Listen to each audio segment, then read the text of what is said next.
Now, coming to you live from atop the Lavender Town Radio Tower, it's the one, the only, PUCL Podcast.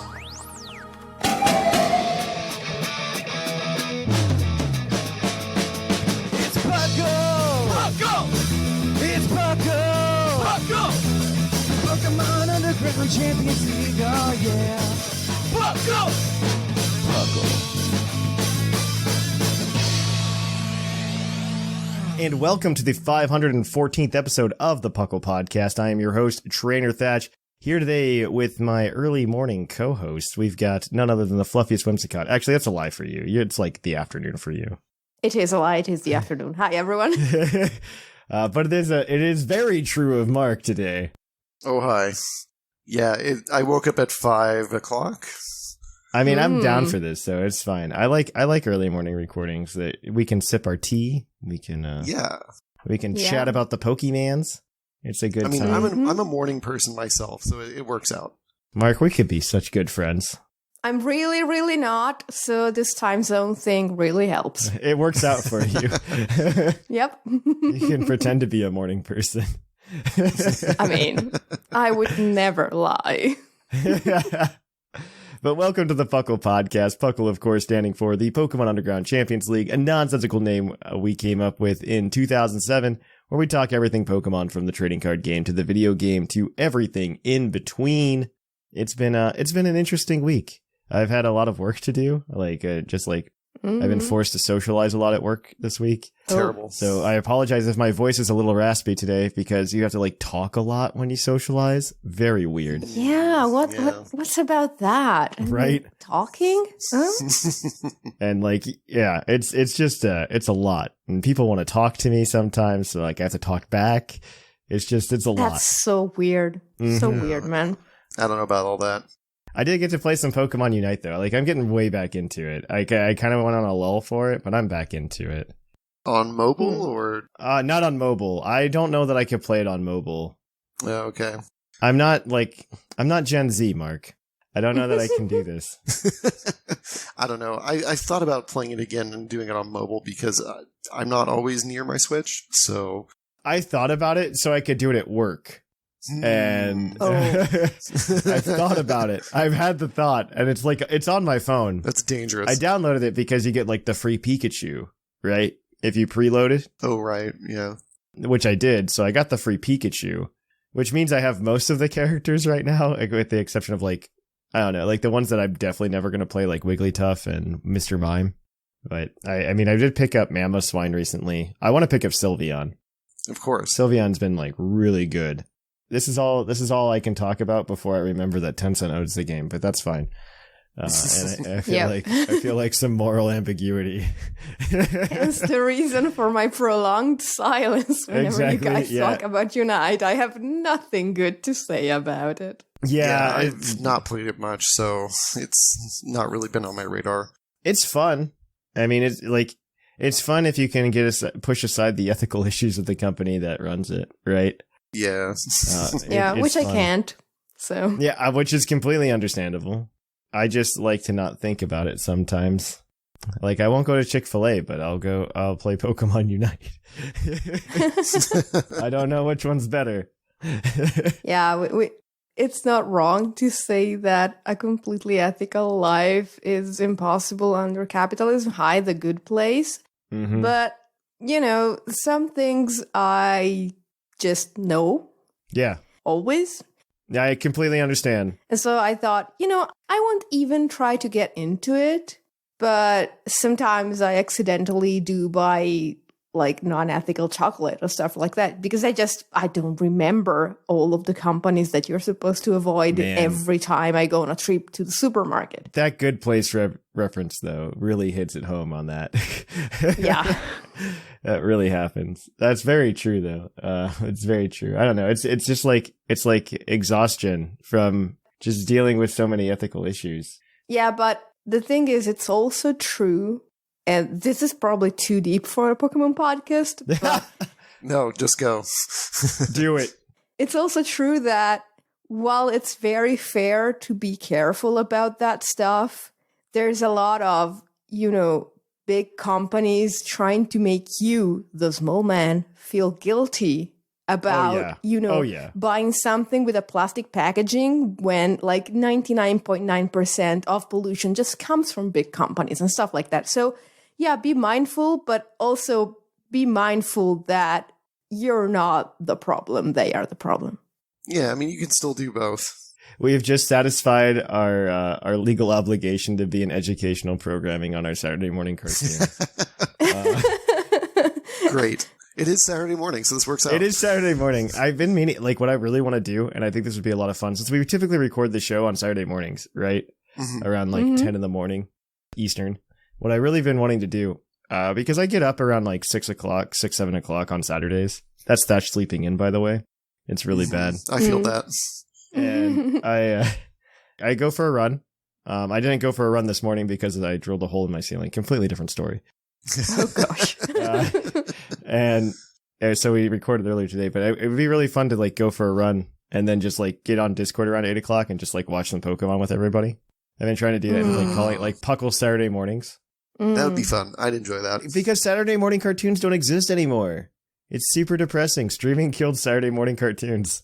So does that not exist at all? I mean, I just don't watch much TV, so... Yeah, they like killed all Saturday morning programming. To be fair, I also don't have TV. Like, I have streaming services, so I am part of the problem. But you can get streaming services that show TV, so, you know. Yeah, but I don't do that either, because I will not watch traditional TV. Like, yeah, for me, it's like buying Hulu with ads, like, or without ads or whatever, you know? Like, I don't want to pay for a service and then get ads. You know, I tried doing that for a while, like getting a, not an on-demand streaming service, but a live streaming service for TV channels. And I realized, like, man, I just don't really sit down and watch TV that much. Right? Like, this is not worth it. No, that's absolutely... Because, like, I don't do a lot of things like that. I like to be up and doing actual, like, activities, you know? And this is part of me just being, like, very fidgety. And maybe it's, like, partially ADHD or something, but... Because I can't sit still and, like, watch TV. I have to be doing something. Like, if TV's on, I'm doing something else while it's on. Oh, 100%. Yep. That's why I used to shiny hunt. Yeah, I can't watch TV anymore. Like, I think the biggest feat I've accomplished is, like, I've been able to watch Critical Role stuff in, like, the past year. Like, I've been able to sit down. But, like, I'm also doing other stuff. Like, I'm planning, like, my D&D campaign and stuff while that's happening. Yeah, that's fair. But it's also something my wife and I can watch together. Yeah, I think the only time I'm watching TV and not fidgeting with something is when I watch it with my boyfriend, because he holds my hand. So he stops you from doing it. Yeah, my hand feels busy enough that I can focus on the television. Yeah, I completely understand. You completely understand. What have you guys been up to this week? Anything interesting? Anything fun? Out of the ordinary? Oh, so like top 2 most exciting things that have happened to Whimsicott over the past couple of weeks have been, like, I bought a really soft hoodie and my favorite brand of frozen pizza now uses compostable plastic in their packaging. So, oh my gosh. Yeah, very exciting life all around. Like, super exciting. We are old. That is exciting. Tell us you're old without telling us you're old. Exactly. Right. That's exactly how I feel right now. Yeah. Exactly how I feel. Because we are definitely getting old. Oh, yeah. I mean, shut the heck up, you young one. Yeah, I feel like this group is probably the oldest of the Some of us. Yeah, I mean, Jushira's not kind here, of. but... Oh yeah, Jushira, yeah, but otherwise, yeah, we're all getting there. Yeah, I'm slowing down. Some of us have been there for a while. Slowing down. I've got arthritis. All right. Well, this is a good intro, unless Mark has something to talk about. Anything new with you? Not really. I mean, I guess to piggyback on that, I did a bunch of lawn work and now I'm sore. And that's really sad. Perfect. What a way to end that segment. All right. Yes. So on to that note, we're going to go kick it on over to the news. Cue that epic music.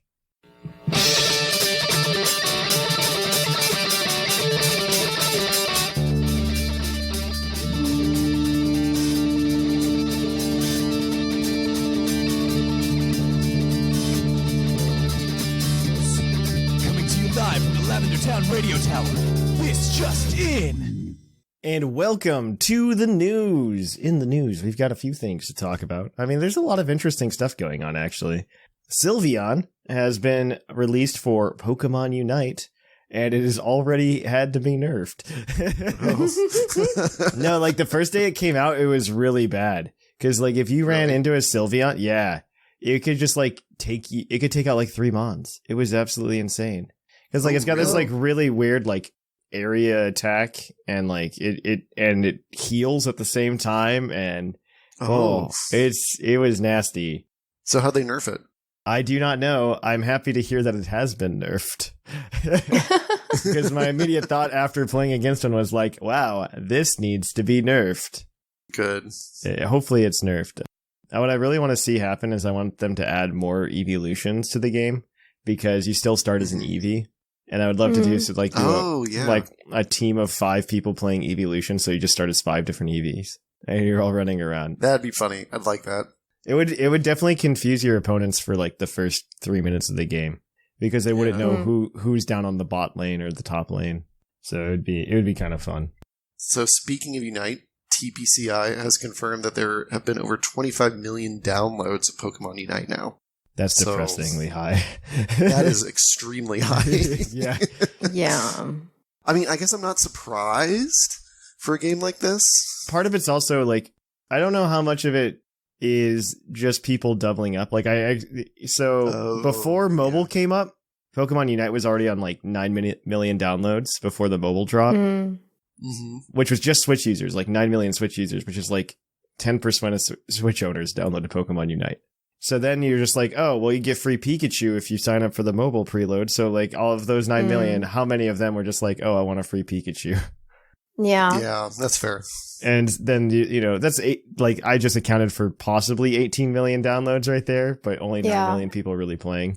Also, I imagine since it's free, a lot of people probably downloaded it, played for like a week, and then just never touched it again. No, they're really trying to get people to play more, or like actually play the game as well, because they like introduce new missions to like get them to do like more quote unquote advanced things. I'm putting that in quotes because like many people who play Unite will know, if you get into a party with the randos and then you see somebody who's just like holding a potion as their item, everybody goes, oh no. Because that's like the first item you get and defaults to you holding it. And so if you haven't like upgraded to something else, that means you haven't actually played the game or don't know what you're doing, because potion's probably the worst one of like the other ones you could be using. Oh, I see. Yeah. I mean, it's a good like beginner, because it's like, oh, I can heal, and like that's somewhat useful, and you can learn like, oh, these items could be used for something. But like eject button's obviously like the better one right now, but you see that happen. But now they have like events in the game where like if you play X number of games with an item that's not potion, you get extra stuff. So it's just trying to get people to like do other things and actually play the game and possibly get better. I don't know if that's going to happen, but it is what it is. I see. Like if you get like 1 or 2 really bad teammates, that can just sink the whole team. Yeah, I mean, I can imagine. Yeah, but let's move on. Yeah, so the 3rd episode of Pokemon Evolution has been released. Its title is The Visionary, and it focuses essentially on Lysander, and more specifically on that one battle when you just got the legendary Pokemon, and he's wearing that weird tech suit and stuff. Yes, the unexplained tech suit. Yeah. I have to be honest, this episode was nowhere near as good as the first 2. So you guys have watched him? I only watched the first one. I haven't. I forgot that they were coming out. I'm going to be completely honest. I think it just has to do with the frequency, because they're only coming out like once every 2 weeks right now, right?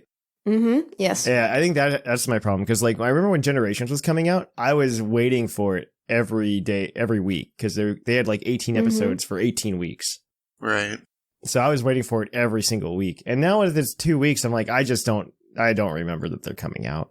I don't remember that they're coming out. I just see them in my recommended list on YouTube, and I click on them because they're like 7 minutes. Yeah, no, they're not bad. They're a good length. I just wish they were coming out more frequently, because like they're going to pause them at some point and then just start coming out weekly. Yes. And it's very confusing to me. Wait, really? Yeah. Yes. The next one is coming out in 2 weeks, and then they stop, and then 4 in a row are coming out every week in December. Something like that. Yeah. Okay. It's super weird. Very. I feel like I could see it being like a COVID problem. You know what I mean? Like they wanted to do 8 weeks of 8 episodes or whatever. And then because of production issues, they couldn't meet that deadline the way they wanted to. I don't know if it's that or if they want to leave like November completely free of other stuff to focus on promoting BDSP. Oh, that makes sense. They didn't do it for generations, but I could see it. Yeah. I could definitely see that. It could also be that they want the Sinnoh episode to come out after BDSP. Oh, and they that makes sense to me too. Messed up the synchronization on that. That's a really weird way. I think the synchronization in general has been weird because I don't think BDSP was supposed to come out this year. I think it's supposed to come out last year, and COVID slowed it down. Maybe.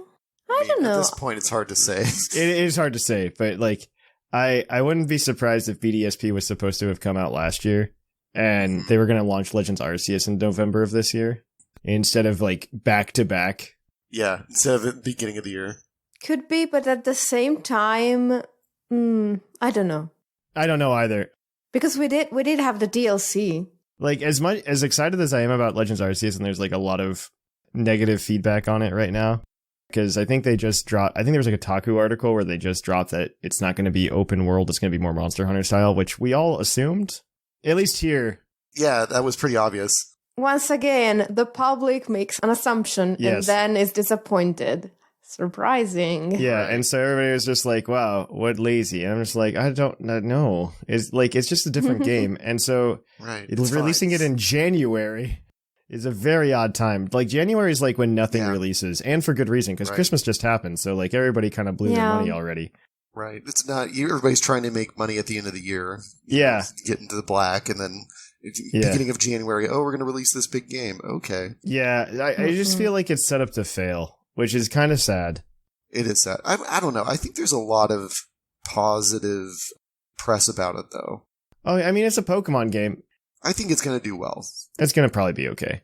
Yeah. I think it'll be fine. I don't expect it to do as well as it could do. You know what I mean? Sure. Yeah. I think those numbers should be taken with a grain of salt. And I'm sure TPCI is planning for that. But let's move on. Oh, I'm blue. There's new PokeTunes episodes. If you're in need of more content, I'm not, but that's okay. More power to the people who do watch the PokeTunes.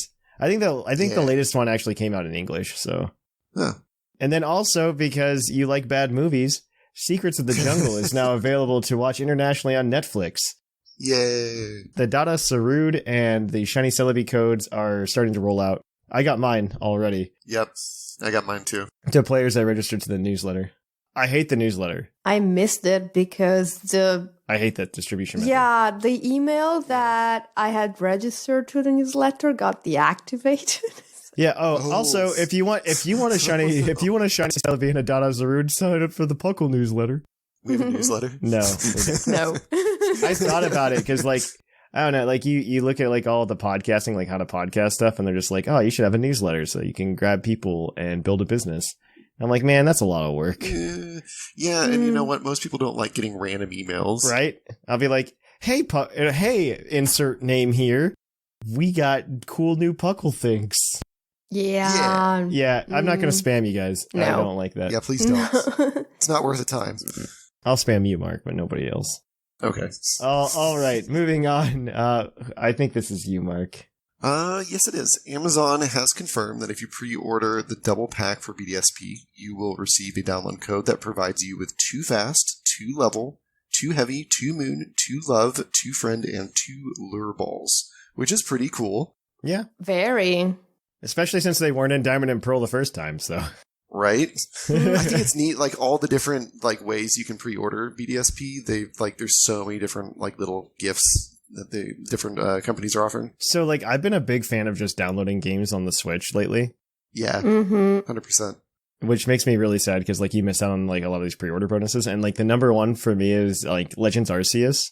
You get, like, the little sitting cutie of the Legend of Arceus when it launches. Yeah.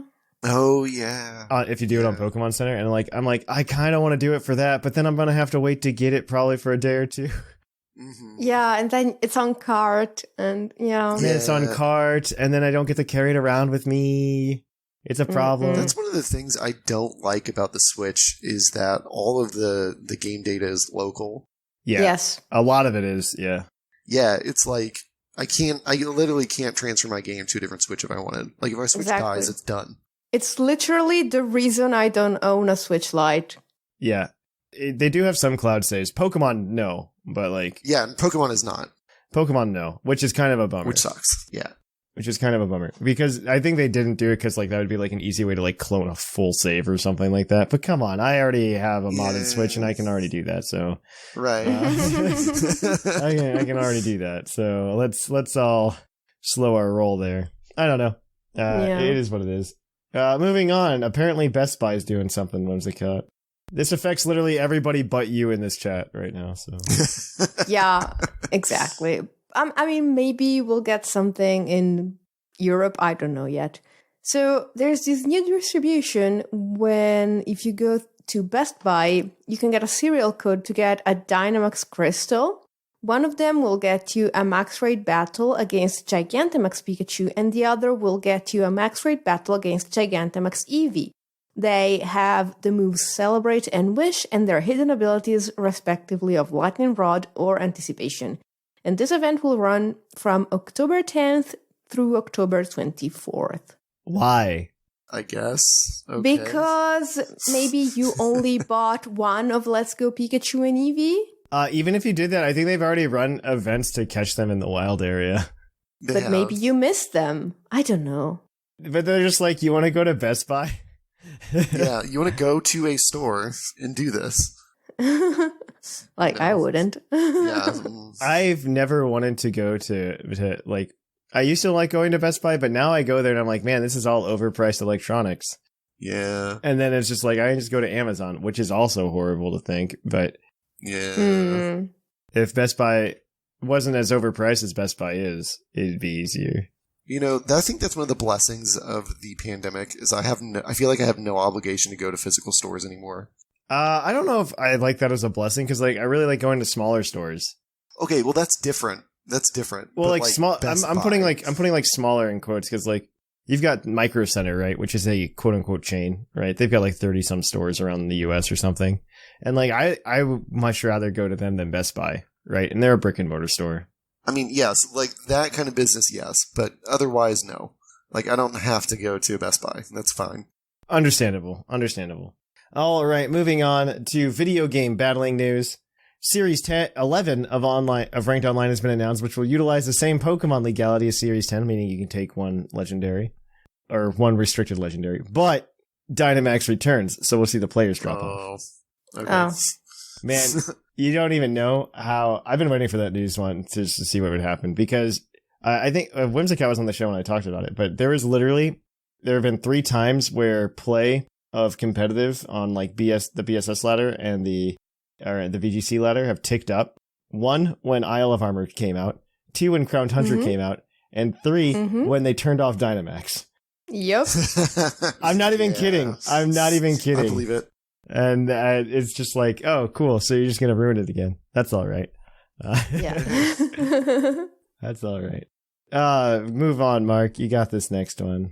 Yeah. Play Pokemon has confirmed that events will resume in 2022 with some information for European events being announced, which I don't have here in the sheet. Nope. So don't worry about it. Must not be that important. I'm in Europe and I didn't see that. So yeah, Whims is the only one. Yeah, but I don't think I'm gonna go to an event in 2022. Yeah, probably not. Probably not.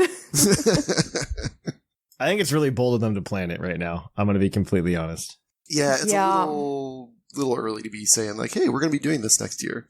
Yeah. But, yep. We'll see. Anyhow. We'll see. I'm just at this point, I just feel like people are just throwing in the towel, giving up. And just good enough. Yeah. Yeah, which is bad. Mm-hmm. But again, I like having the ability to not go in person to certain things. Yeah. Yep.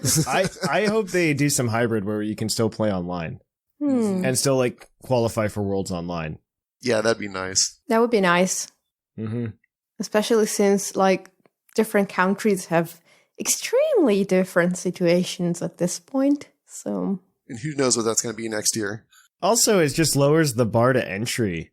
Because I think Pokemon has like an artificial gate because you have to pay money to go compete in these events. yes. And if you look at the first Players Cup that we did when COVID hit, there were so many new names winning.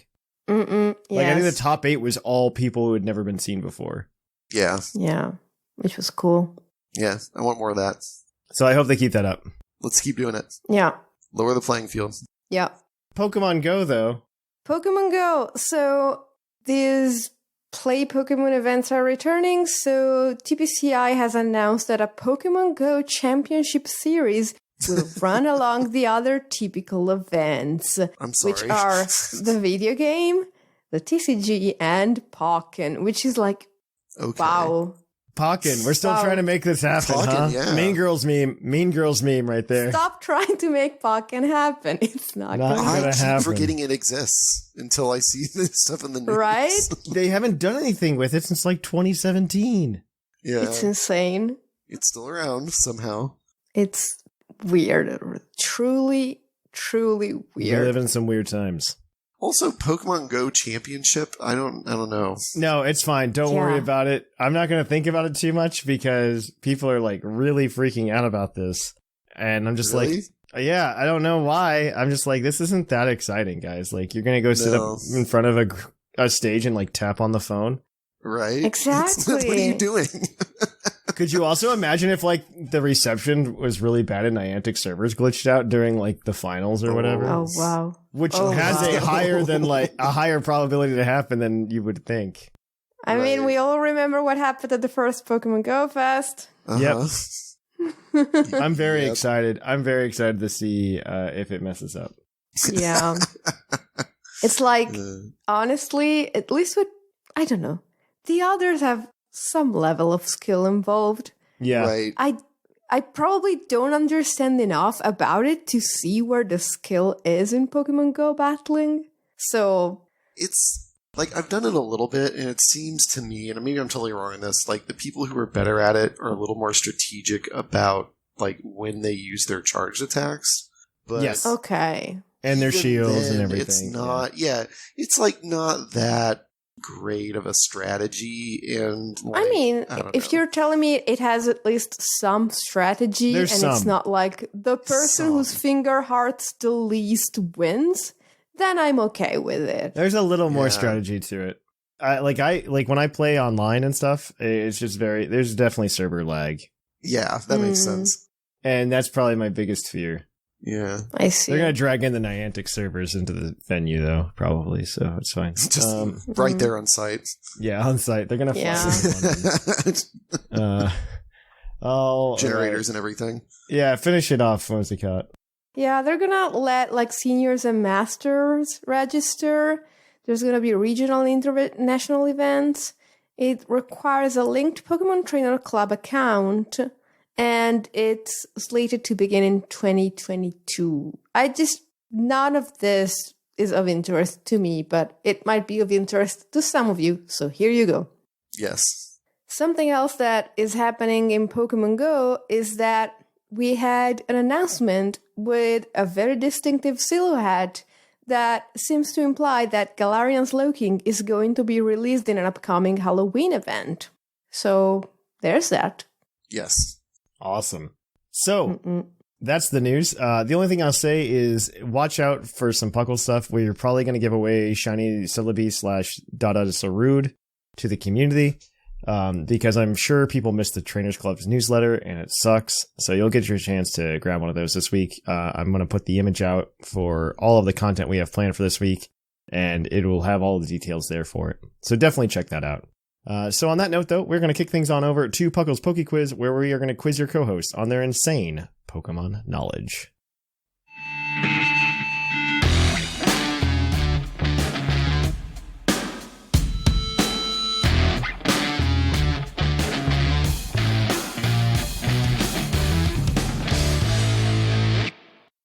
Oh, hi, and welcome to the Poke Quiz. the part of the show where we quiz our co-hosts on their insane Pokemon knowledge. I'm Mark, here to explain the rules.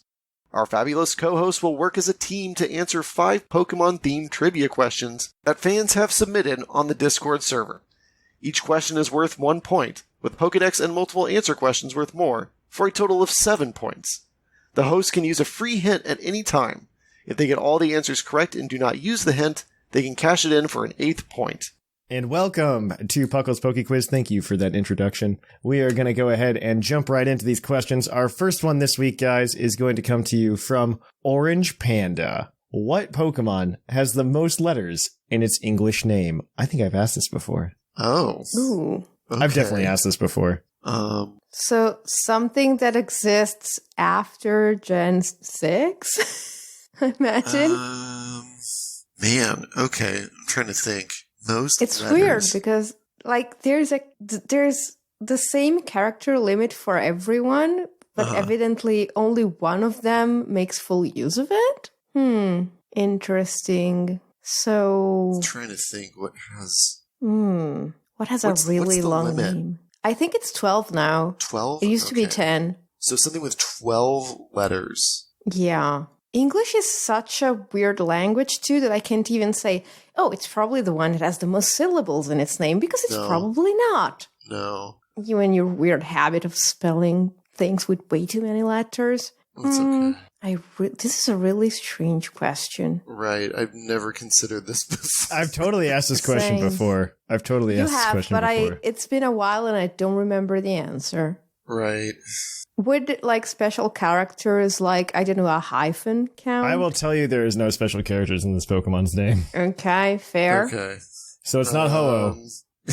I mean, you did say letters, but I wanted to know. It doesn't matter regardless. Okay. I will tell you it is a Gen 7 Pokemon, Is it... and it didn't Oh gosh, I get a think it might be passport. Crabominable.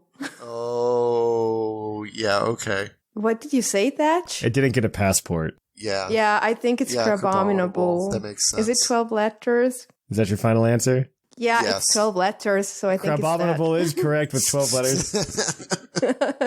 Runners up with 11 characters are Fletchinder, Poltegeist, Centiscorch, Barrascuda, Corviknight, Blacephalon, and Stonejourner. For Alligator and Victory Bell would have made it. However, at the time, the character limit was 10. Yeah.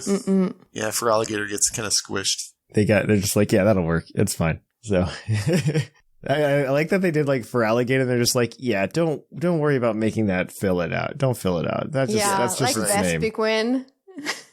That's just its name. It's fine. Yeah. All right. That's 1 for 1. Your next question is going to come, you know what, from Coil, and it's multiple choice, a true multiple choice question. So you have a 25% chance of getting it. Okay. What does the Landsat berry do? A, nothing. B, raises the holder's special defense by 1 stage after it's hit by a special attack, single use. C, halves the damage taken from super effective electric type attacks, single use. Or D, holder gains the focus energy effect when at 1/4 HP or less, single use. So I would exclude the second 2 because I know the berries that do that, and it's different berries. You're right. So And- nothing or focus energy. Yeah. And I think the berries that do nothing are, like, I know them because they're the ones you use for, like, cooking. Mm-hmm. So I kind of lean towards the 4th one. I might be Yeah. wrong, of course. You know, I'm going to back you up on that. That's fine. We should Okay. do that. Let's go with option D. D, holder gains the focus energy effect when at 1/4 HP or less, single use. Is correct. Yes. That is exactly Go what us. Landsat berry does. I assume nobody uses it. Yeah, I Yeah. definitely don't. All right. This question is your Pokedex entry question. You get 2 chances. If you get it wrong on the first try, you get a second entry. But you can get 2 points here. So you guys are 2 for 2. Let's see if we can make it 4 for 3. So this one is going to come from the trivia master himself, Liger. Its Pokemon Sun entry reads, many of these Pokemon can be seen in areas with volcanic activity. Feeding can get them so excited they exhale flames of 1,100 degrees Fahrenheit. Who's that Pokemon? Okay. We'll translate that for you, Whimsicott. That's roughly No, like 600 it's fine. C. Roughly 600 C.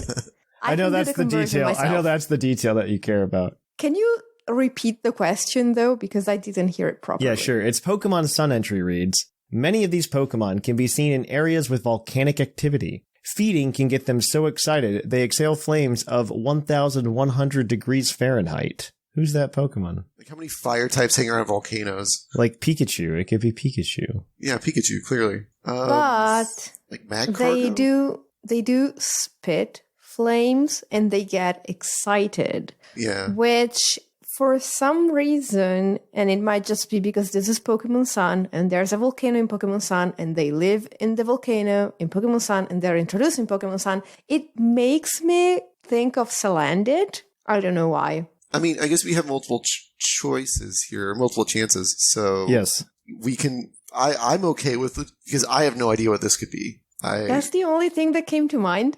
So we might as well throw it out there. Salandit is unfortunately incorrect. So your next entry is from Pokemon Gold. Oh.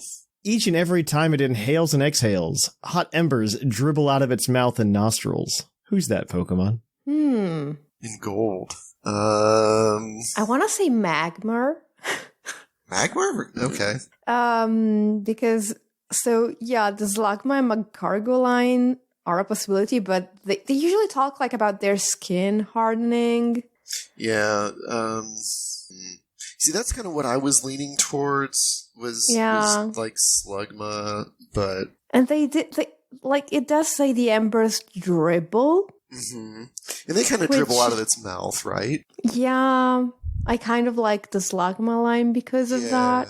Probably more than Magmar, but... Yeah, I like it better. So, do you want to say Slugma or Magcargo?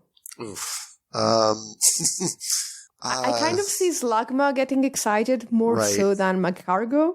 Right. So. Yeah, let's do Slugma. Okay. Slugma is incorrect. The answer is Magby. Oh. Magby. This is all about Magby all the time. Because it's a baby and babies dribble. Yeah. Oh. Okay. Sure. All right. This is your multiple answer question. It's going to be worth up to 3 points today. This one's actually going to be from Bocephus. There are 3 answers. Ooh. Hi, Bo. What are the only 3 Gen 1 Pokemon without an evolution line, Mega Evolution, Gigantamax, or Regional form? He says, aka no love at all / single stage from Kanto with no other forms. Okay. There are only 3 of them. Well, one of them is Tauros. I'm pretty sure. Yeah, Tauros. That is correct. Sure. That is correct. I think it gets nothing. Yeah, it doesn't have anything. Let's see. Single stage. That has an evolution line. That has an evolution line. That has Gigantamax. That has an evolution line. Well, one is Ditto. Oh yeah, Ditto, of course. Yeah. Yeah. Ditto is also correct. Ditto is also correct. Okay. There is one more. Yeah, there is one more. You do have the hint. I know. Let's see if we can get it without the hint. Mm-hmm. Because I think we can. Yeah. Technically, Mew doesn't have any of that. Oh, yeah, but I don't know if that would count in this situation. Why wouldn't it count in this situation? I don't know. It's a Gen 1 Pokemon. Yeah. Well, Mew is correct. All right. That's all 3. Tauros, Ditto, and Mew. Everybody else has been touched, unfortunately. Man. They're just destroying it. Mew is a mythical, so it's kind of like... Mew's a mythical, and Ditto is Ditto. But Tauros, so that just makes the Tauros even more egregious, right? Yeah. I mean, we have been giving Tauros all of the love for every single mailbag segment for so many years. That's true. And that's why it didn't need anyone else's love. Right. So it just makes life worse for Tauros. Mythicals typically don't get forms after the release. But Ditto did actually have an evolution in the works for Gold and Silver, which was cut. Yeah. What? Really? Yeah. Yeah. Mm-hmm. And it was really, really, really creepy looking. It was really bad and bad. It was just bad. Don't do it. Yeah. Yeah, I don't like that idea. And then the other notes from Liger say that Tauros just gets an energy drink, so. Yes. That's where we go. All right. So your last question, as always, is your base stat question. You guys got 3 points on that last one, so that brings you up to 5 for 4. We are going to go ahead and jump into this last one with your base stat, and it's going to be from Sleeve. What not fully evolved psychic type Pokemon has the highest base attack? So, do we want to use our... yes. Yes. I knew it would use be a that. good idea to keep it for this. This is a regional variant of another Pokemon. Oh, a not fully evolved one. Can you say it again? Psychic type. Thatch? What not fully evolved psychic type Pokemon has the highest base attack of not fully evolved psychic type Pokemon? Okay, so psychic type regional forms, we have like Slowpoke and Ponyta. Is there anything else? For psychic type regionals, I don't think so. I can't think of any like psychic type Alolan form. Yeah, there's a lot of dark types, not a lot of psychics. So this is for attack. Yeah, I kind of want to say Ponyta, but I'm not. Like, it's Ponyta. Yeah. Versus Slowpoke, which becomes a mixed attacker in its Alolan evolved forms. We got 2 options here. Yep. See, I was kind of leaning towards Slowpoke myself, but... Yeah, because I think Ponyta has, like, more speed than anything else. Because I know Rapidash... Like, Alolan Rapidash doesn't have such a huge attack stat in the end. So I need an answer. I'm You wanna go with... I'm okay with going with Slowpoke. Yes. Slowpoke? All right. Yeah, let's do it. Slowpoke is unfortunately incorrect. No. The answer is Galarian Ponyta.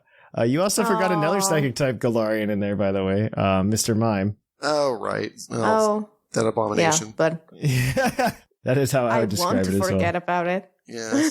Galarian Ponyta has a base attack of 85. Next up is actually Metang with 75. Both Slowpoke and Galarian Mr. Mime have 65. Okay. So you got the third place contender. So don't count yourselves out too bad. All right, so that gives you guys 5 points today. 5, yes, 5. Nice, still nice. I mean, that's still a good chunk. That's a good chunk of points. It's a majority.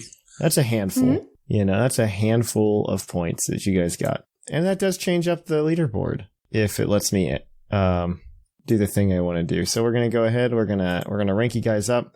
In first place, we still have Seth Vilo with 12 points. Tied for second place, we have Whimsicott and Mark with 10. Tied for fourth place, we have Sublime and Linian with 7. Sixth place, we have Sigma with 6. And in seventh place, we have Cloud9 with 5. Everybody else has yet to get on the board. Check us out next week for more Puckle's Poke Quiz. Until then, we're going to kick it on over to the topic. Hey, would you like a green Tauros badge? Well, you can have one. If you come over to our Patreon at patreon.com/puclpodcast, we are going to be giving them out once we hit $850. We're going to be giving those to every patron at the $10 plus tier because we love you guys. We'd love to see this project made. Of course, if we hit any other thresholds on the way there, such as $800 for the week-long giveaways to the community, that would also happen as well.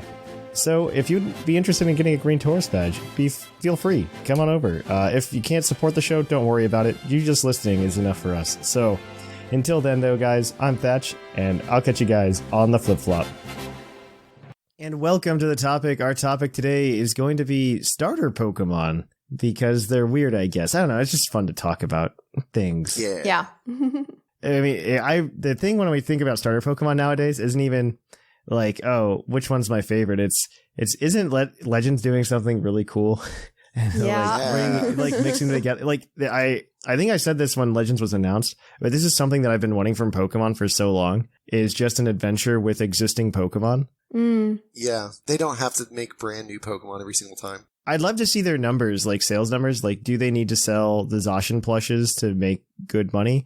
Or can they just push a game with Piplup in it and make a ton of the same money off Piplup, right? And that's one of my big curiosities, because I wonder if you could just push a bunch of old Pokemon into a game. And I think the regionals are a good like hint of flavor as well in Hisui. Yeah. And I think that's really cool, but I really hope they just kind of focus on that. I would love for that to just extend generations even longer, though I know I just have this feeling they're going to announce Gen 9 in February. Probably. Yeah. But Yeah. I don't want it to happen because, like, I would love one more year in Gen 8. I would not. I would like one more year. Just one more year. Just because they said they're gonna leave the battling on Swish. Yeah, that's true. I think they're doing that on purpose, though, because I think that I honestly think their new model is turning out to be more like, hey, we're going to put out a bunch of Pokemon games, and you're going to be able to put all those Pokemon in home, right? And we're going to be working on the models at the same time, so like then they'll all come to Swish, and then Swish is going to be your cool hub for Pokemon. That's what I'm hoping. It makes sense, but at the same time... Swish is a bad game for that. I don't disagree with that, but like... Yes. Especially since, like, they're not even giving us Megas back. As far as we know, okay, I'm still on this boat of like, they probably aren't. They're not coming. Not this gen. Probably not any gen. I don't agree with you there. Only because I think Dynamax might have them change their like spin on the generational gimmick. Like, you just look at the numbers. People started playing again when they got rid of Dynamax. Like, yeah, so just don't even bring any of them back. And okay, so Mega Evolution's different than both Dynamax and Z Crystals because everyone's like, this is a generational mechanic. I'm like, I don't know. It's been in like half the regions so far, so I don't know that you can say, oh, it's a generational mechanic. You can't. It made it into a Mystery Dungeon Explorers, Mystery Dungeon DX. Like, Mega Evolution's not gone. We got a game in 2020. It's more of an additional form for a Pokemon. Yeah. Than that's true. A gimmick. It's a weird place, but I think though, like, okay, so my theory, and this would just make the Pokemon community explode with happiness, is they do one more DLC for Swish. And it's like Mega Island, like what they're doing in the anime, where Ash has to go to Mega Island to get his Lucarioite.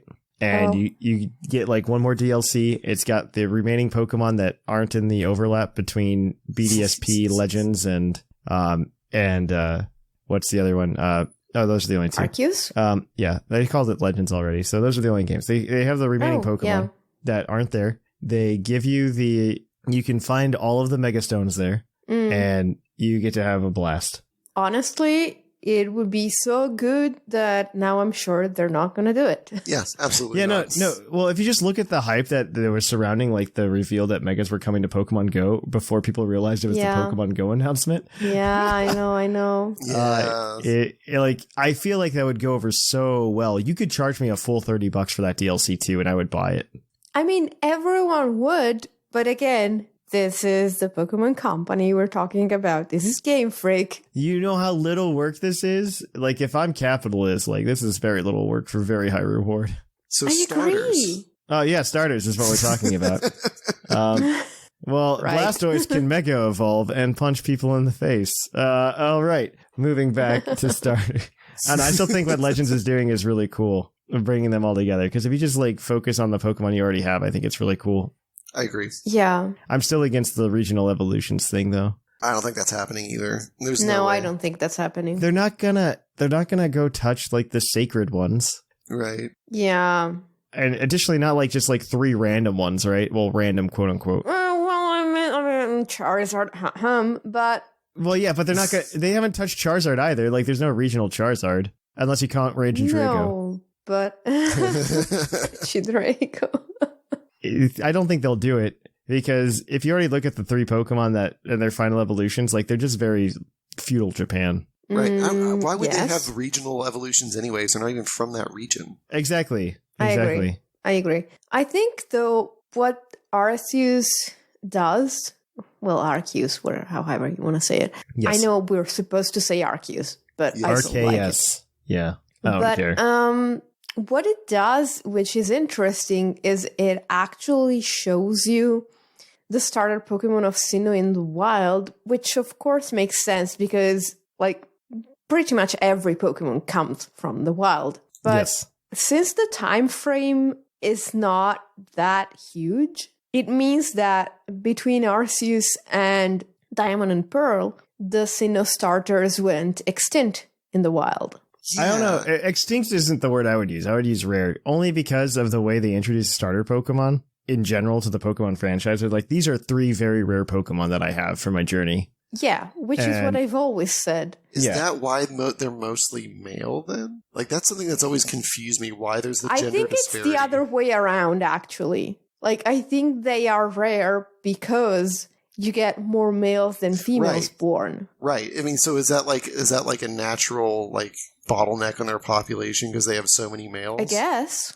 But then why are they so much... I mean, are they going to change that at all for Arceus, I wonder? I don't know that it matters as much as you would expect. I don't know. I found that as a really weird thing that's been in the games forever for starters, and I really don't know why that exists. I think it's just because they wanted to keep some kind of artificial scarcity to it when they introduced breeding. Because, like, Eevee, for example, has the same ratio. You want to make it a bit special when you have one that can breed, even if you don't have a Ditto.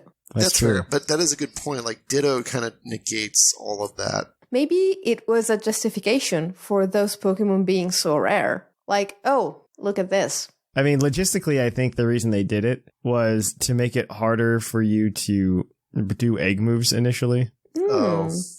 In Gold and Silver. I think that's the reason. And then they just kept that tradition because then people might get like obsessed with trying to like breed the right egg moves onto their starter Pokemon or something like that, and like end up not enjoying the game because of that optimization.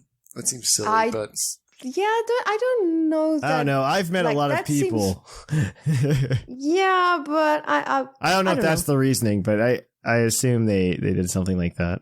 That might have been a factor. It also made it harder for you to go ahead and like breed your starter to begin with and make copies of it. Yeah, I remember when we were playing through Sword and Shield for the first time, and we essentially all started at the same time or a few hours ahead of each other. And my Sobble was female. So I was like handing out Sobbles to people because I could breed way before you got a chance to obtain a Ditto. Yeah. So, yeah. Okay, I could see that. Yeah. So it was a bit special. It was nice. But that only mattered for like a day and a half. So. Right, because once people have access to Dittos, then it's like, okay, none of this matters anymore. Yeah, exactly. No, I don't disagree with you. You just can't do egg moves, right, with Ditto. That's pretty much the only thing. Though now everything's a lot easier with egg moves, with like the osmosis. And right. You don't really need to breed them onto the Pokemon. Yeah. You just need another, but I don't know. Going back to starters, because there are some things about them that are due to the mechanics of the game. But at the same time, when you look at them from like the inside the Pokemon world perspective, they get interesting. Like they all have an extremely narrow range of stats between all of them. And they're all like, why are they always the same 3 types? We know that it's because of tradition, but why does every single region in the Pokemon world give out those 3 types of Pokemon?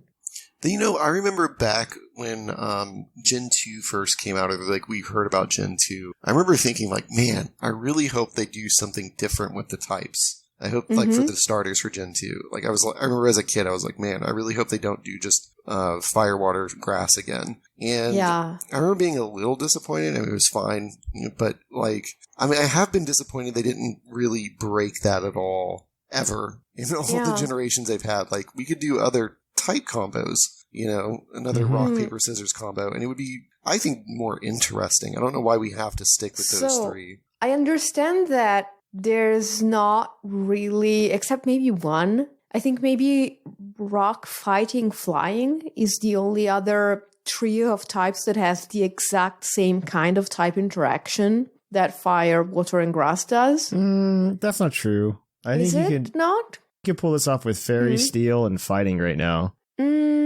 Yeah. I mean, I think you could also, to a lesser extent. That'd be interesting. Yeah, the dark type one is the one where it gets weird, because like dark gets immune to psychic, right?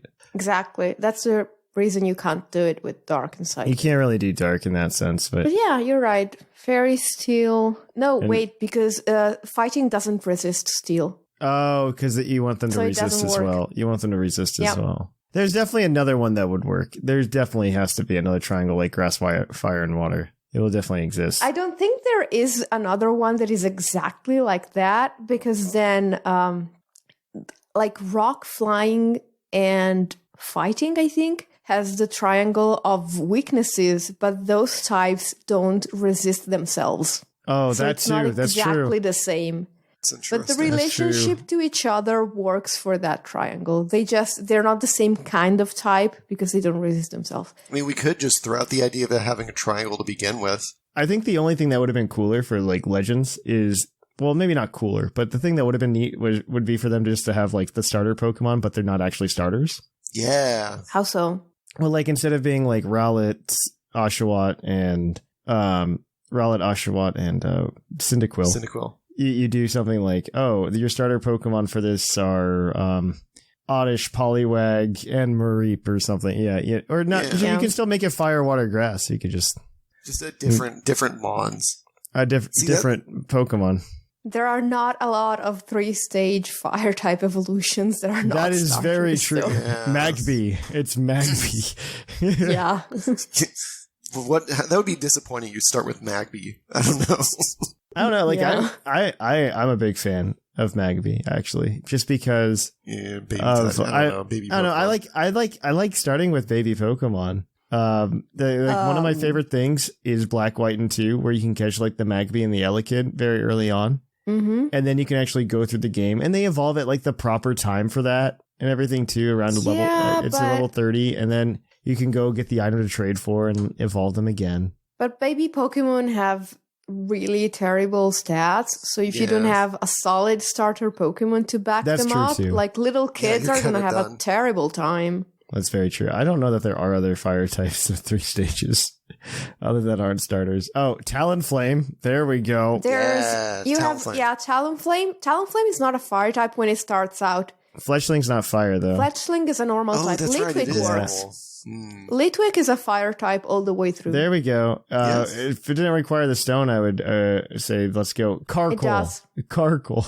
Oh gosh. That's Carkle is the other choice. A very Oh, sad gosh. choice. A very, very Yeah. sad choice. I would not No, do but that. I mean, I agree. Or like one of the things I really like the idea of is, and of course they didn't really do anything with this, but being able to have like Eevee as your starter, but actually be able to evolve it. Mhm. Because Yeah. then you could evolve it into anything you want. I love that idea as a starter, having options. It would be amazing. But They don't- did that once. They did, Uh, but they like, did.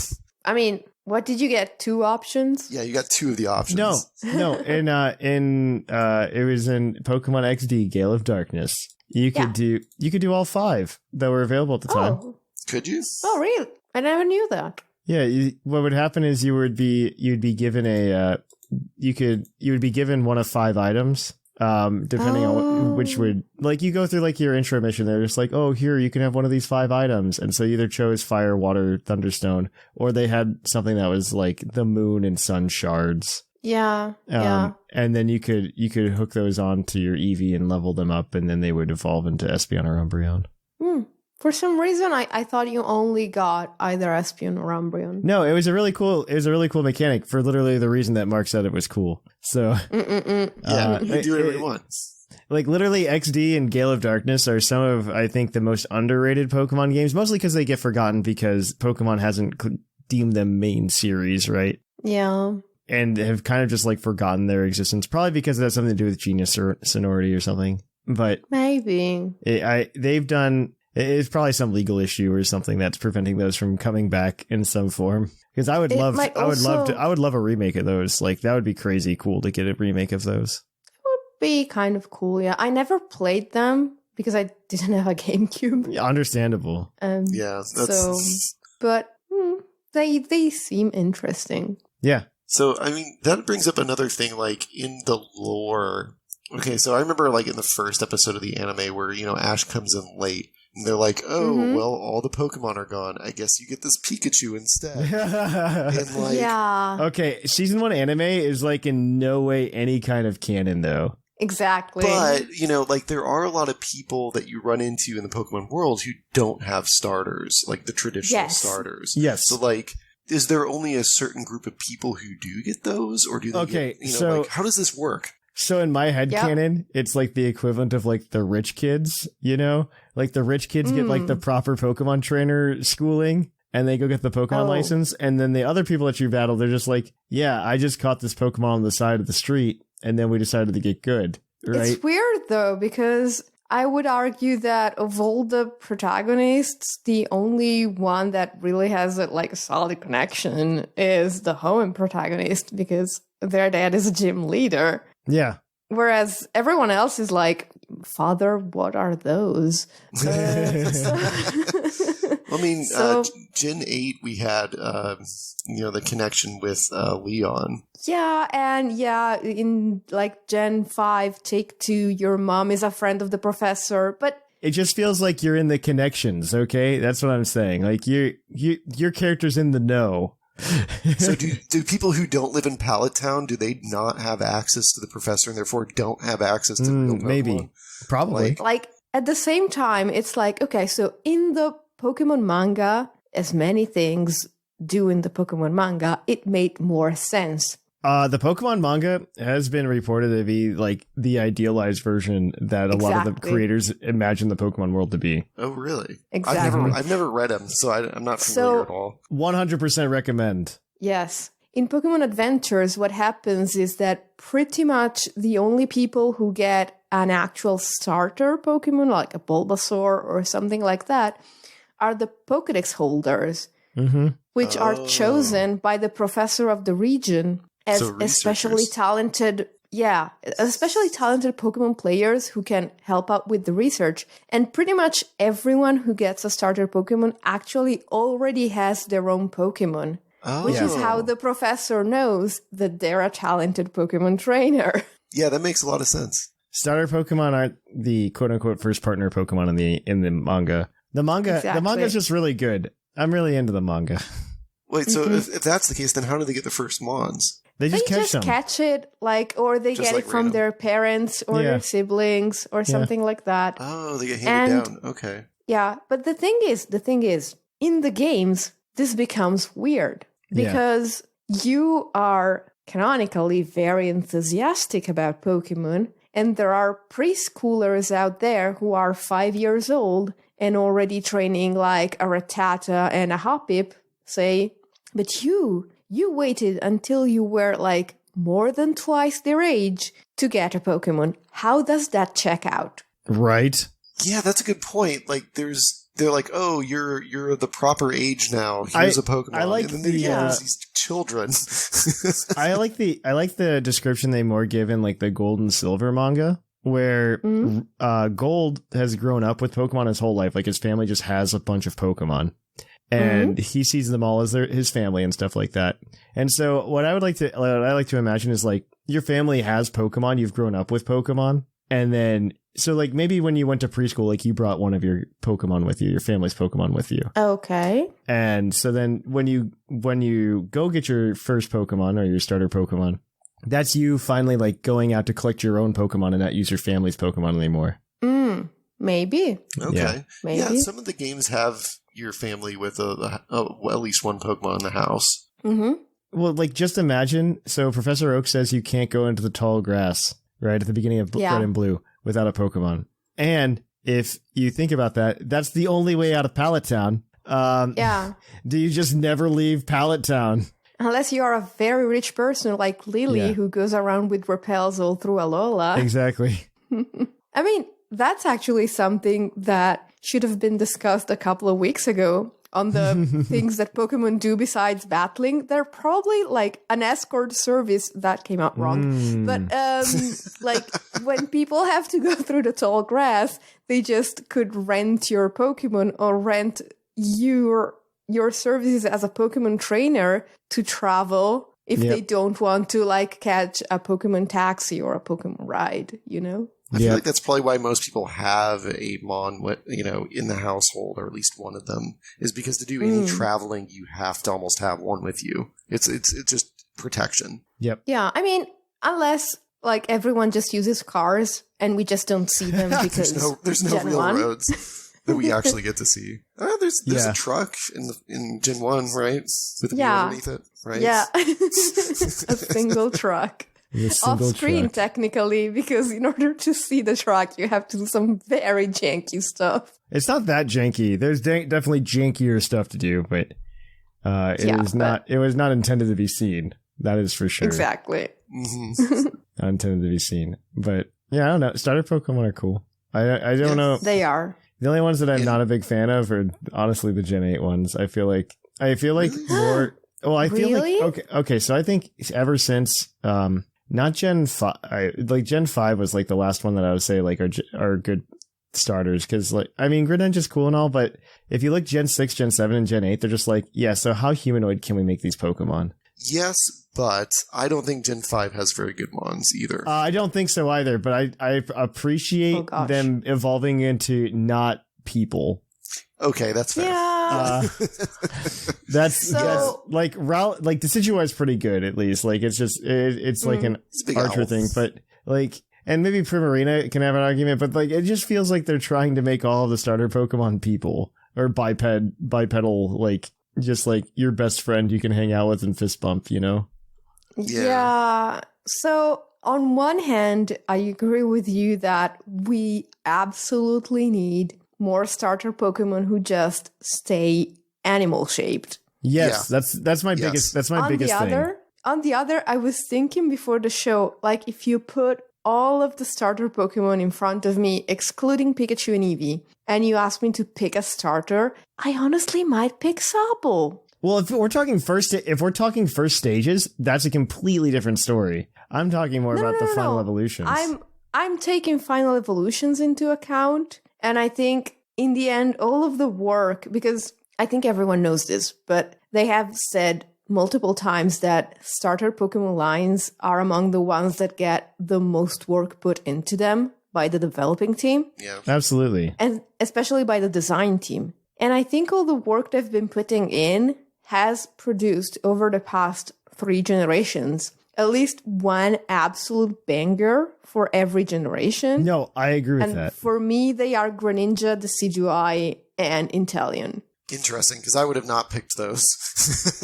I figured. I would have picked Greninja, and the more popular one's obviously Incineroar, and then probably from there Cinderace. I hate Incineroar. See, I really like Rillaboom, and I typically gravitate towards grass types anyways. Like, my favorite but that's the thing. Is Torterra, but... That's the thing, like, they did a good job because there's something for everyone. Yeah, I mean, that's the beauty of Pokemon. I don't disagree. I just don't want my starter Pokemon to just always be like a dude. I just don't want to fist bump my starter Pokemon every time. You know what I mean? Like, I mean, as much hate as like Samurott gets, at least I get to be like, yeah, you're a cool thing, Samurott, and you're definitely like a Pokemon. You're an animal, you know, and like, or at least I don't know. I think, like, you're a monster. Yeah. Exactly. Like, I think about Charizard, like, okay. Exactly. The cute little Charmander, it becomes a big monster in its final stage, and that's cool. I like that. Yep. So if they had, like, not turned Torracat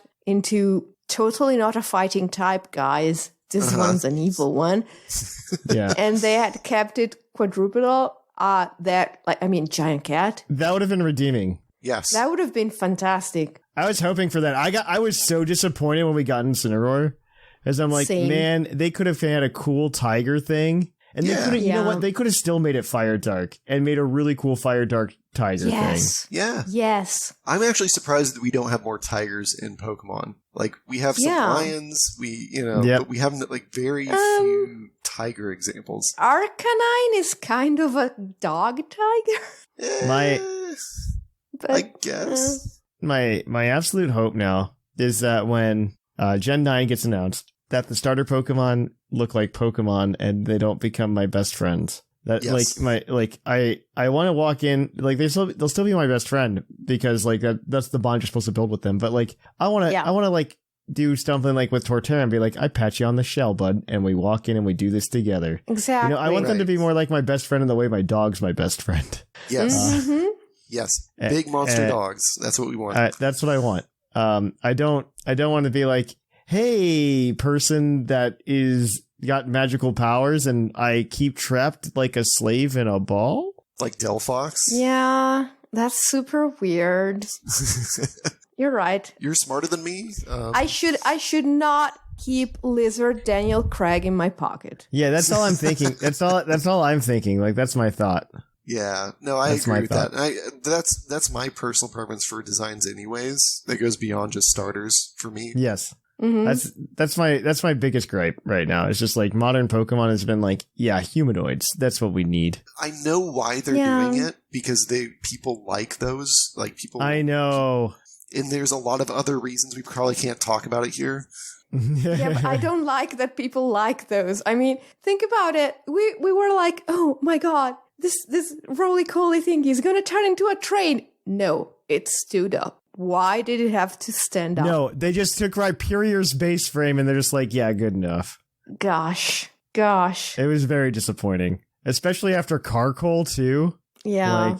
I just forget that whole line exists, to be honest. No, it's because they ruined it. They literally ruined it with... They literally ruined it with... oh my gosh, what's his name? I already forgot it. Roly-Poly, Carcoal, and then he evolves into... oh my gosh, I can see it, but I don't know. Colossal. Yep. Yeah. And it's just like... Colossal just feels very out of place, you know? It's like Star Wars 9. Yes. I was so much enjoying the new trilogy. Even Star Wars 8. No, it's fine. If they would have doubled down on Star Wars 8 and like kept going, it would have been great. Yep. I would have. I know, like, I was one of the people that was like, man, Star Wars 8 is kind of bad. But if they would have like kept going and like shown me what they could have done with it, that direction, I'd have been like, yeah, this is probably fine. But then they were just like, let's backtrack everything. I have opinions on this. And we're not going to talk about it because it's a Pokemon podcast. Yeah.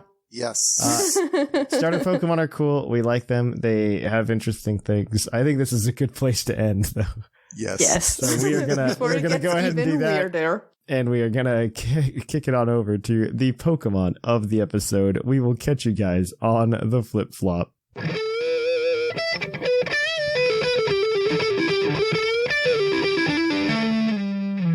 of the episode. And welcome to the Pokemon of the episode. Our Pokemon of the episode this week is National Dex number 556, Maractus, the Cactus Pokemon. Yeah. It's Pokemon Sword Pokédex entry states, with noises that could be mistaken for the rattles of maracas, it creates an upbeat rhythm, startling bird Pokemon and making them fly off in a hurry. I want to know if there's more cactus Pokemon or if it's just Maractus. One sec. Yes, there is Cacnea. Yeah. Is it okay? Cacnea is the cactus Pokemon. That's the only other one. Mm-hmm. Okay. Yes, I was just like, are there more? Because I need to know. I need to know how bad they were about this. Like Blastoise, the shellfish Pokemon, you know? Yeah, that was bad. Maractus is awful. I don't know what we're doing with it today, but we're absolutely going to try. Excuse you. Someone we know just got very offended right now.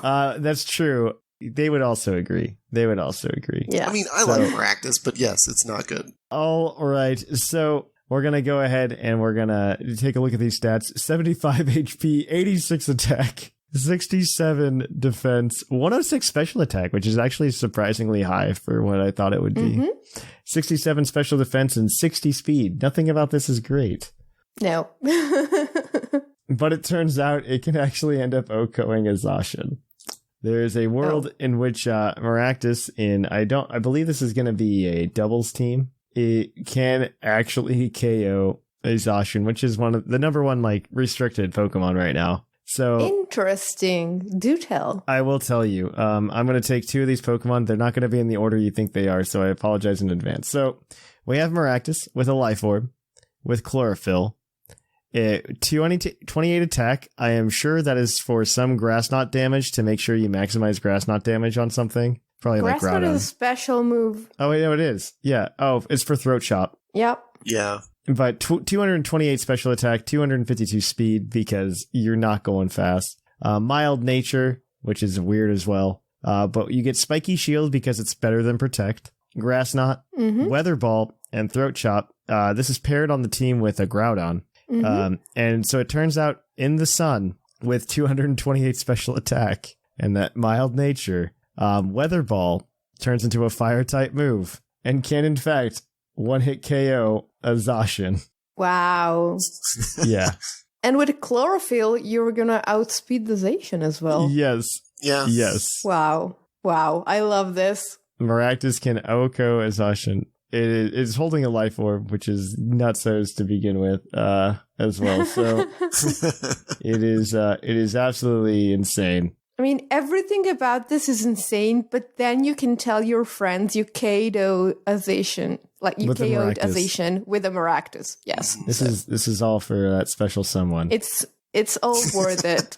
You put this on the team, like I said, with a Groudon. This is a very interesting Groudon. It has White Herb, I guess, to protect it from Intimidates from something like a Incineroar. It is 252 HP, 236 attack, and 20 special defense. Probably calc for something. I do not know what it is. Adamant Nature.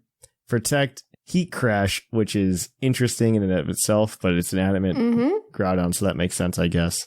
Precipice Blades and Substitute. So it's fun. Interesting set. Absolutely. We have two little helpers on this team. Yes. One of them is female Indeedee, holding a Focus Sash with the ability Psychic Surge, a Bold Nature, 236 HP, 236 defense, 36 special defense, and it's specified that it should have 18 IVs in speed, probably to underspeed or outspeed something, as we're going to see, because this Indeedee is carrying Expanding Force, Follow Me, Helping Hand, and Fake Out, but the other Pokemon on the team is Porygon 2, holding an Eviolite with the ability Download, because it's a Porygon 2. You're going to have a download. 244 HP, 60 defense, 204 special defense with a Calm Nature, and the Porygon 2 is carrying Trick Room. And then it has Tri Attack, Foul Play, and Recover. And so the team can also have a Trick Room mode. That's why the slow Groudon exists. And then also, if you just want to play Maractus without Groudon, I guess it'll work. That's probably not what you should do. You should probably use like the next Pokemon, but yeah. But yeah, the Porygon is pretty classic and the Indeedee helps out, but the real star of any Trick Room team is Stakataka. Stakataka. So yeah, we got Stakataka here with a Choppleberry. Excuse me. Has a Beast Boost, of course. 252 HP, 252 attack, 4 special defense, Brave Nature. We got Rock Slide, Trick Room, Gyro Ball, and Body Press. Because, it's Stakataka. And finally, you have Arcanine with a Rocky Helmet and Intimidate, like you do. It has 204 HP, 244 defense, 4 special attack, 4 special defense, and 52 speed with Bold Nature. That's a very interesting spread of EVs there. It has Flamethrower, Snarl, Will-O-Wisp, and Roar. That's good support, Arcanine. Yeah. It's gonna do Arcanine things. I think it's like the weakest member of the team. Like the rest of it feels very synergy. Right. That one especially, like, it's just like, yeah, we wanted an Arcanine. We want to be able to intimidate, so here it is. We wanted to intimidate, and I don't like Incineroar, okay? Yeah. I think what they wanted was an Incineroar without another fighting weakness. Yes. Probably true. Sense. I guess you have a fighting weakness there to stack on top of the Stakataka. And the Porygon. Yeah, the Porygon. And the Porygon. That's true. That's a good point. This team looks fun, though. If you want a shiny Maractus, though, you can go join our Patreon and we'll be giving one of those out. You can, of course, check out this team on our Discord server as well and rent it and try it out and KO some Zacians with the Maractus. On that note, though, we are going to go ahead and we are going to kick it on over to the mailbag. It's mail time! Send in your emails! Mail! And welcome to the mailbag. The mailbag is a part of the show where you can send us an emails at puclpodcast@gmail.com. You can also get the very, very illustrious Green Tauros badge brought to you by the energy drink Green Tauros, the energy drink that gives you hooves. Ooh. moves. Over on the Discord server, you can actually go ahead and get some like cool exclusive accesses and stuff like that if you get it just by sending in an email to us at puclpodcast@gmail.com. We typically have a question for you guys, and so I think we asked you what you thought of the reveals and the news that came out last week, and we only got 2 emails. You guys got to send some more in. Yeah. It'll be a good time. You could this is like easy Green Taurus badge territory, guys. Yeah. End of the year. Come on, guys. Let's do it. End of the year. It does get reset at the end of the year. It does go away. But you should do it while you can. So we're going to go ahead though, and we're going to go ahead and read these emails. Our first one this week is going to be from Kester. Kester, I will read this. Kester says, "Hi there. Kester here writing again. I'm very happy with what we've seen so far from BDSP. I want to put a special focus on the poffin making. My favorite newer features in this games have definitely been the camp-esque activities you can engage with. Pokemon has never been about collection for me. When I play through a game for the first time, I always want to catch 6 Pokemon over the course of the entire playthrough and use exclusively that team. I like feeling as though I have connection with my Pokemon, like they are my friends rather than my slaves. And the physical act of doing something like making curry or cooking poffins really adds to that. Okay, I can see that. All this to say that I really can't wait to make poffins with my Pokemon. Hope you have a great week, Kester. P.S. I can confirm that there is a lot of overlap between Warhammer and Pokemon. As an avid fan of both, I have noticed a lot of players that enjoy both franchises." Absolutely. There you go. I'm telling you, there is Warhammer and Pokemon overlap. I believe it. I mean, why wouldn't there be? It's like 2 things you can get incredibly nerdy about, right? Yeah, exactly. And Warhammer is kind of like Pokemon. You got to catch them all, right, to build your army. Yeah, but there's a lot more money involved in that. There's a lot more money involved in that. That is 1000% true. A lot, but you have to spend your time training your troops. I mean, painting your troops. Yeah. Oh. But I think that's interesting. He was talking about catching like 6 Pokemon, and then he likes to kind of, in his head canon, think that he's like, really bonding with those 6. I think I've done that before, but it's usually been through like specific types of playthroughs. So that's kind of interesting. It's a very Ash Ketchum thing to do. Yeah. Well, for convenience of the anime. Yeah. If we do more, it's confusing. Yeah, but sometimes I do feel guilty about like boxing something that's been with me for like 4 gyms. And then I find something else that I really want to use, and I'm like, but this guy though. The way I try to do it, especially now with like, ever since Gen 6, when we've gotten the experience share, the modern experience share, is like, I've just had a rotation. Like, I've had like 10 Pokemon on rotation. Because ever since the first playthrough I had of X and Y, where like everything got super over leveled very quickly, I think that's the idea anyway, that they want you to try out all the Pokemon that you want to try out in one playthrough. I guess that's easier now that you don't have to go back to the Pokemon Center to switch out Mons. You just do it right from the screen. So much easier. That is a quality of life upgrade that I appreciated immensely. Yes, I was skeptical about it at first, but I agree. I think it's been really nice. Yeah, I didn't like the way it was implemented in Let's Go, but I really liked the way it was implemented in Sword and Shield. Let's Go just felt weird to me because it kind of felt like they were dumping all of this new stuff on something that was already old and made up, right? Like Gen 1 doesn't accommodate newer features because Gen 1 was made to accommodate those older features. Then when you get a gen that was just like, we built this with this in mind, it's just like, oh, this works, Yeah.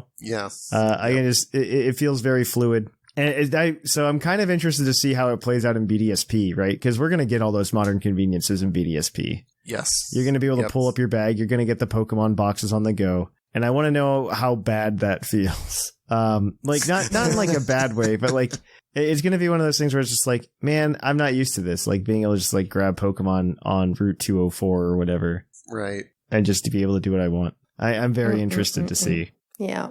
I'm dreadfully interested.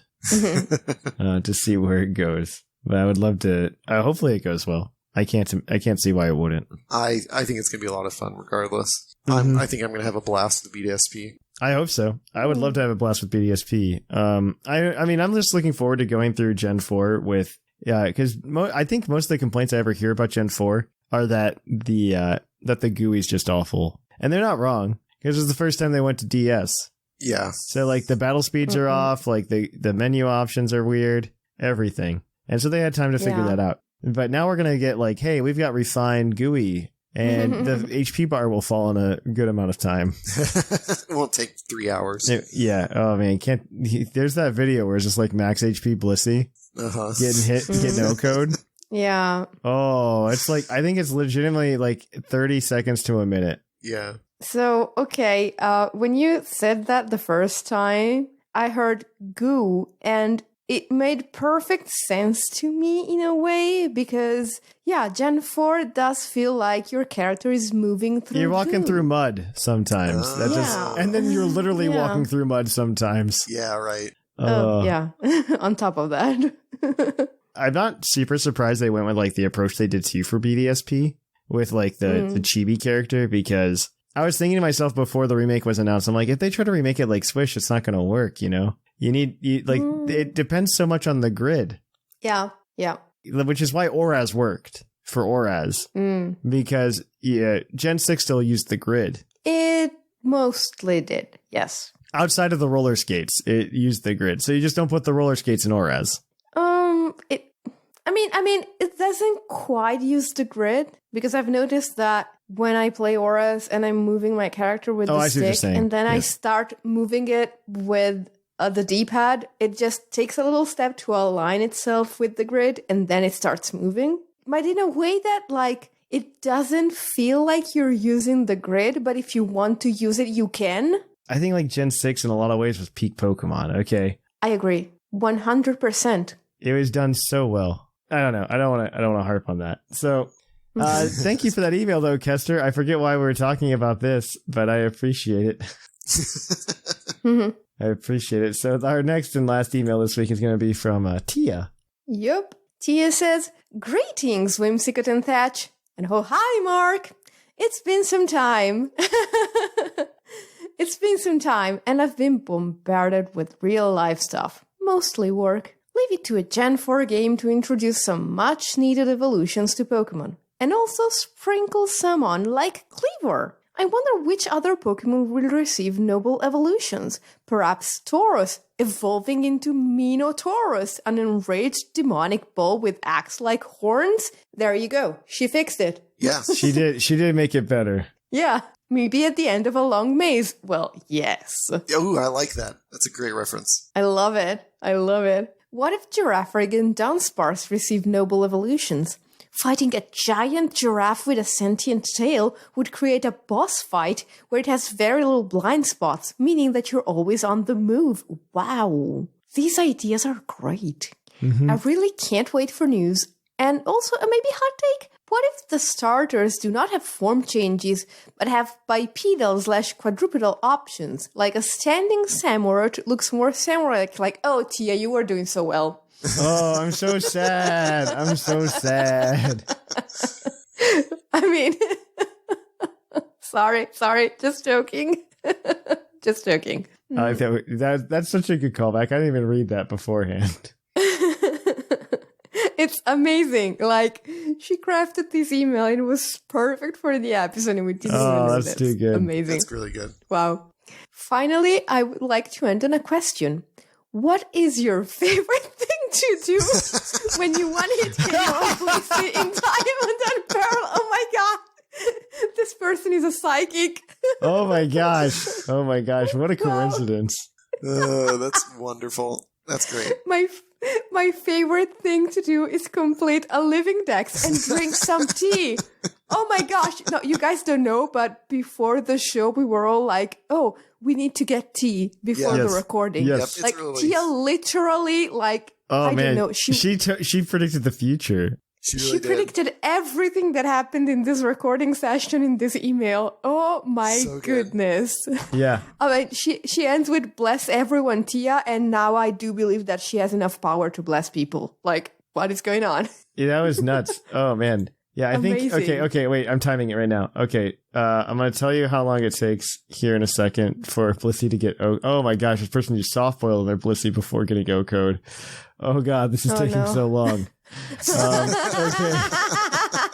Now Heracross Close Combats. It's starting. Okay, it's still going. We're going to talk about some other things while this is happening. But you guys can go ahead and you guys can, Green Taurus badge. I think it's Kester, right? I don't because T already has it. Yeah, T already has it. Kester, you can get the Green Taurus badge. Also, you can follow us on Discord at puclpodcast.com. You can, of course, follow us on our socials. Twitter. Oh, it just finished now, 25 seconds. Wow. You can follow us on our socials over at Twitter, Facebook, Instagram, and Tumblr. You can, of course, go ahead and follow us wherever else you can find us, I guess. But more importantly, you can go over to our YouTube channel, youtube.com/PuclPodcast. You can also go over to twitch.tv/ThePuclPodcast and hang out with us on Tuesdays and Thursdays. It's a lot of fun. You can additionally go ahead and, you can additionally just support the show by going to Twitch, dropping a Twitch Prime subscription, or you can go to our Patreon at patreon.com/PuclPodcast. Anything you can give is appreciated. If you can't, don't worry about it. You listening is good enough for me. And I really appreciate everybody that does and comes and hangs out. Do look out this week, though. I'm going to see if we can get a Dada Zarude / Shiny Celebi going for the general public. But that Shiny Maractus will be available for the patrons as well. So on that note, I have been Trainer Thatch. I have been the Fluffiest Whimsicott. And I'm Mark from the Dunsparce Gang. And here in the Lavender Town Radio Tower, it's closing time.